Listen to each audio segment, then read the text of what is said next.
G'day guys, Duckville here. I have a different kind of replay from normal. We've got a 1v1 this time. I am going to finish off those SC Oceania 2v2 tournament VODs soon. I just thought I'd do something a bit different for once. So we are going to have a look at a 1v1 here.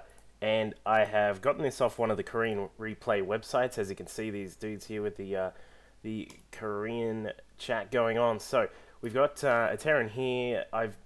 I'm not actually sure what this guy's name was. I couldn't actually translate it myself. But he's a Terran here on Metalopolis in the 12 o'clock position. And we have this guy here, the Blue Protoss, roughly translated. I think this guy's name, it comes out as small living animals. And I'm pretty sure I saw his name as Microbiotic, something like that. But yeah, so we've got a Protoss versus Terran here on Metalopolis crossbots, so this should be interesting. And we've got, let's just see what we've got so far. Nothing really too fancy coming out from either of these players. We've got a standard sort of wall coming from the Terran. He's going to wall off there, and we'll see what he is going to do from there. Protoss player has, he's got his gateway up. Nothing too fancy from him either, so we'll have to see how this goes. Obviously, I'm not really sure who this favors in this sort of crossbots on Metalopolis. I would think perhaps the Terran would have a little bit of an advantage, given that he can sort of, roughly like Zerg versus the other races on this map, the Terran can expand across this way here, and then obviously cover up with siege tanks and all that sort of jazz if he wants to, but we'll have to see which tech route he's going to go. He does have, he's got like, I think he's got 4 SCVs here on this refinery. One, I don't think one's actually doing anything. This one just sitting here. Yeah, do keep in mind, I haven't actually watched this replay, so I'm just going to do this one on the fly. Hopefully it is actually interesting and not too boring at all. But generally, PvT is a pretty diverse sort of matchup. It's one of my favorites, so hopefully it's not too bad. And yeah, as I said, I'm not actually sure exactly where these guys are on their respective rankings and so forth. So you know, we might be seeing some lower level guys or some high level guys. I'm not exactly sure. Sorry, I didn't do the research. But let's see what we've got here. We do have a Reaper has popped out from the Terran, and he's got another one on the way. He's not getting the Nitro pack, so it probably looks like he's just going to run along here and do some harass on the Protoss. As you can see here, the Reaper getting stuck on the corner here because there's nothing to jump down to, and he is heading in the sort of southwesterly sort of direction, so he gets stuck on this little ramp here. So always be careful of that, guys, if you're a Terran and you are on this map, because that can happen a lot, and it can be incredibly frustrating. SCV here hiding behind the smoke. He thinks he is Batman, but he has been cut down there, and the Reaper has just come in to put some harass down, but the Stalker is out because the Protoss player did actually get his first Stalker. I believe it was actually after this Zealot here, but it did get chronoed out. So we do have the Stalker here covering for the Reapers.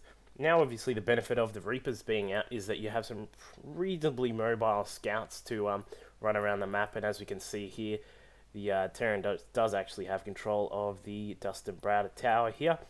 Got an early Marauder coming out. Well, not so early, but you know what I mean.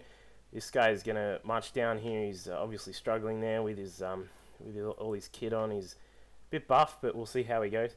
And we have another Marauder as well. So we've got Terran's actually going for a pretty quick expansion here. It does look like he is doing the what's sort of, it's not rare, but it's not common, is the this sort of fast expand off initially 1 racks, because you just grab 1 racks, and then you obviously grab a couple of extras to make up for the lack of defenses. So looks like he's going to be expanding shortly. He's probably going to grab a few more units, and obviously once the orbital command is done, he will float that down to the natural. Protoss player, meanwhile, he's got both his gas, he's got robotics on the way, robotics done, sorry, he's actually got an observer on the way. The Marauders coming down here, they're probably going to have a little poke around and see what's happening in the Protoss base. Obviously, there is more than enough to actually cover all of this, but the Reapers are going to come across behind. They're going to jump up and do a bit of distracting. Not too much damage done there at all, but gives the Protoss a little bit of time to come down here and expand to the natural. Observer's going to come along and see what's happening in the Terran base as well. So as you can see here, with this type of build, he's got a reactor here to get a few Marines out, and obviously some 2 racks with tech labs to get some Marauders out, which is going to be just fine to defend once he gets down here. Now he has moved the command center across, the orbital command across, and he's going to start mining from the natural.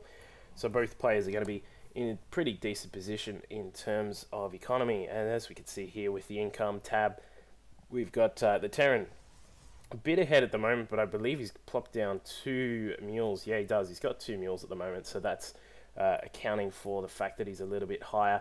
They are even in the harvest account. Oh, and obviously the Protoss isn't actually mining here anyway, so that would account for him not being up there in the minerals, but he is there now, so we'll actually see the income pop up a bit further. We've got stim and combat shields on the way for the Terran player, and as we can see, we have an immortal here from the Protoss, so he's going to have that extra tough attack unit there, or defense obviously. And as we can see here, the Terran's going to move down with some Marine Marauders. No, he's going to turn around and make me look like an idiot, but we'll see what he does with this. Now, as you can see, the Protoss player can actually see what is going on, and his response to this is to grab a Colossus.